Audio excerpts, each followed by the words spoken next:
olursak, Hı hı. şimdi umut hakkına dair aynı kararları Türkiye'de ağırlaştırılmış müebbet hapis cezası alan mahpusların tahliye imkanı olmaksızın belirli bir asgari süreden sonra cezaların gözden geçirilmesine olanak tanıyan bir mekanizmadan yoksun bırakılmaları nedeniyle Avrupa İnsan Hakları Sözleşmesi'nin 3. maddesinin, yani işkence yasağının ihlal edilmesiyle ilgilidir. Ahim bir müebbet hapis cezasının hukuken indirilebilir olması gerektiğini ve ulusal sistemlerin mahpuslara serbest bırakılma ihtimalini değerlendirecek bir mekanizma sunmakla yükümlü olduğunu vurgulamıştır bu kararlarında. Tabii gerek hem Ahim hem de Avrupa Konseyi Bakanlar Komitesi'nin çeşitli toplantılarında Türkiye'nin yükümlülükleri net biçimde ortaya koyulmasına rağmen hiçbir şekilde Türkiye bu yükümlülükleri biz uymadığını görmekteyiz. Türkiye her seferinde bu toplantılar öncesinde belirli eylem planları sunmakta, fakat eylem planlarının da etkili olmadığını yine Avrupa Konseyi Bakanlar Komitesi karara bağlamakta. Hı hı. Tabii Türkiye Avrupa Konseyi hem Avrupa Konseyi üyesi hem de Avrupa İnsan Hakları Sözleşmesi'ne taraf olduğu ve bu bağlamda yargı yetkisini kabul ettiği için ahim kararlarını uygulamakla yükümlü ve sorumludur. Oysa Öcalan iki kararı, Kaytan, Gurban ve Boltan Türkiye kararlarının üzerinden sizin de biraz önce belirtmiş olduğunuz gibi 11 yılı aşkın bir süre geçmiş olmasına karşın bu başvurucular da dahil olmak üzere binlerce mahpusun umut etme hakkından mahrum bırakılarak Avrupa İnsan Hakları Sözleşmesi'nin ihlal ettiği çok açık olan bir ceza rejiminin ağır ve yıkıcı sonuçlarına maruz kaldığını biz görmekteyiz. Hı hı. Tabii Türkiye'nin umut hakkını tanımasının yolu öncelikli olarak kendi anayasasına uymakla başlar. Bu normlar hiyerarşisinde kanunların bile üstünde olan uluslararası sözleşme hükümlerine aslında uymakla başlar. Türkiye Anayasası'nın 90. maddesi bu anlamda son derece nettir. Temel hak ve özgürlüklere ilişkin uluslararası sözleşmelerle iç hukuk arasında bir çelişki olduğunda uluslararası sözleşme hükümleri esas alınır. Ancak ne yazık ki Türkiye'deki yargı organları konu Kürtler olunca, aslında Kürtler olduğunda bu açık anayasal hükmü görmezde gelmekte. Hı hı. Avrupa Konseyi Bakanlar Komitesi'nin de bütün olarak aslında daha aktif ve yapıcı bir rol üstlenmesi gerektiğini bu anlamda düşünüyoruz. Bu tespite rağmen. Yani anayasa madde 90 biraz önce sizin de dediğiniz gibi açık olmasına rağmen çeşitli sebeplerle, çeşitli siyasi, belki de siyasi sebeplerle, çünkü hiçbir şekilde öne sürdüğü bir hukuki sebep yok zaten bunların uygulanmaması noktasında. Bunlar uygulanmıyor. Bir de yani umut hakkını biraz da toplumsal boyutunu düşünecek olursak da içinden geçtiğimiz bir barış ve demokratik toplum süreci de var. Bu umut hakkı bu süreç açısından da son derece aslında belirleyici bir önemde. Hı hı. Bu süreci aslında resmen başlatan, adım adım öğren, yine inşa eden ve pratikleştiren Sayın Öcalan yaklaşık 27 yıldır ağır bir izolasyon koşulunda tutulmakta. Mevcut koşulları ne ahim kararlarıyla ne de için Kürt meselesinin demokratik ve siyasal çözümüne odaklı aslında yürütülen süreçle uyumlu. Öcalan'ın da üstlendiği tarihi misyon gereği daha fazla vakit kaybetmeden özgürlüğüne kavuşması gerekmekte. Bu bağlamda da Sayın Öcalan'ın özgür çalışabilmesi, ortak yaşama köklü ve demokrasiye açılan esaslı bir kapı olacağını düşünmekteyiz. Zira ne tarihsel, toplumsal ve siyasal hakikatle Sayın Öcalan'ın özgürlüğüyle toplumsal özgürlüğün bizlere bütünleştiğini ifade etmekte. Bu sebeple de İmralı düzeninin devam etmesi, tecrit sisteminin lağvedilmemesi, antidemokratik politikaların varlığı, Kürt sorununa aslında yaklaşımın da bizlere düzeyini göstermekte.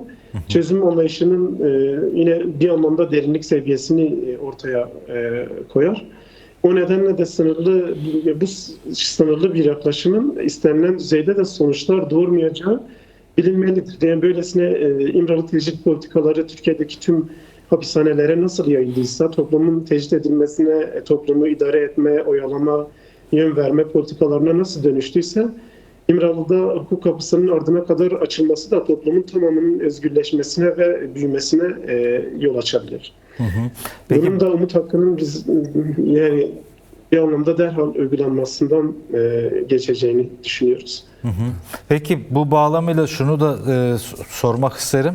Şimdi Avrupa Konseyi Bakanlar Komitesi 2025 yılı Eylül ayındaki yapmış olduğu toplantıda bir süre tanıdı. Daha sonra o süreyi tekrar uzattı. Şimdi aynı Avrupa Konseyi örneğin Ukrayna Savaşı söz konusu olduğu zaman, başladığı zaman da önce bir iki uyarının akabinde Rusya'yı konseyden atma kararı almak üzereydi, zaten Rusya çıktı. Yani demek istediğim, Avrupa Konseyi Bakanlar Komitesi'nin bir yaptırım gücü de var.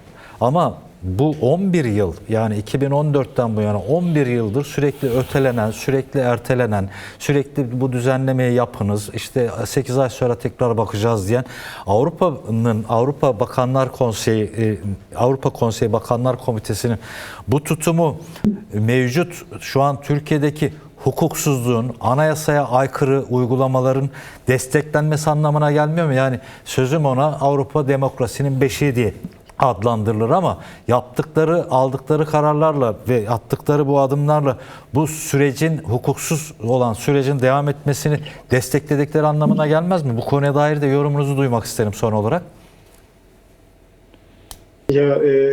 Tabii Avrupa İnsan Hakları Mahkemesi'nin biraz önce de aslında bahsini ettik. Yani Türkiye'de evet bu uygulanmıyor ama Bakanlar Komitesi de Bakanlar Komitesi'nin çok daha aktif ve yapıcı bir rolünün olmasına rağmen yaptırım boyutuyla bunun da biz net bir şekilde bu rolünün ortaya koymadığını zaten düşünmekteyiz.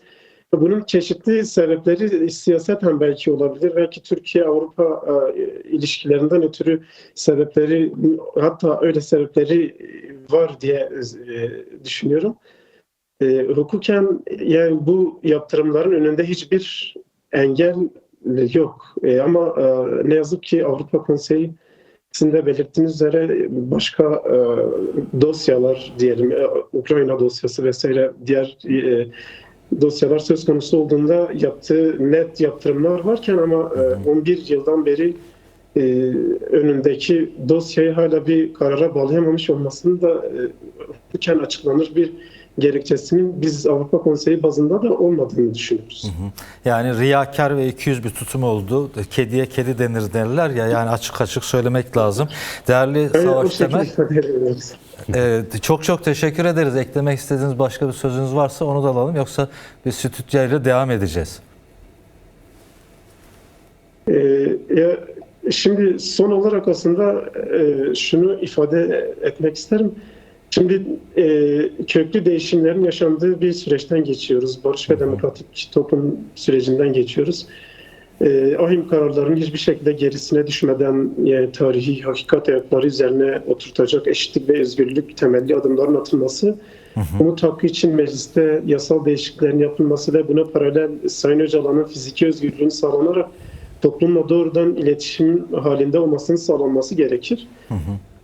Yani Avrupa İnsan Hakları Mahkemesi kararlarında da belirtildiği üzere umut hakkını tanıyan ve Öcalan'ın serbest bırakılmasını mümkün kılan yasal düzenlemeler onurlu bir barışın gereği olarak görüyoruz. Ne Türkiye'deki, aslında dünyadaki çatışma çözüm deneyimlerinde de baktığımızda müzakereler, şimdi bir süreçten geçiyoruz. Müzakereler eşit şart ve koşullarda olması lazım. Baş müzakereci olarak Sayın Öcalan açısından da baktığımızda bu eşit şart ve koşulların sağlanmasının ön koşulu umut hakkının uygulanmasından geçer. Tabii bu umut hakkının uygulanmasını da biz kesinlikle yani onlar açısından bir lütuf ya da tercih konusu olarak görmüyoruz. Tarihsel ve hukuksal bir zorunluluk olarak görüyoruz. Çünkü bir insan hakkı meselesi hiçbir şekilde onların lütufuna ya da tercihine bırakacağımız bir mesele olarak da bir yere bırakmıyoruz bunu. Neredeyse 27 yıl olacak. 27 yıl aşkın bir süredir uygulanan ağır bir tecrit ulusal ve uluslararası hukukça da açıkça hiçbir şekilde bağdaşmamakta. Bu sebeple umut hakkına dair düzenlemeleri yapılması için yani bu anlamda biz aslında avukatlar olarak hükümeti hem şimdiye kadar ki politikalarından vazgeçmeye hem de Türkiye Büyük Millet Meclisi'nin yine meclis başkanlığını, yine meclisteki aslında tüm parti ve milletvekilleri ahim kararlarına konu olan umut hakkının sağlanması için gerekli yasal düzenlemeler için adım atmaya davet ediyoruz.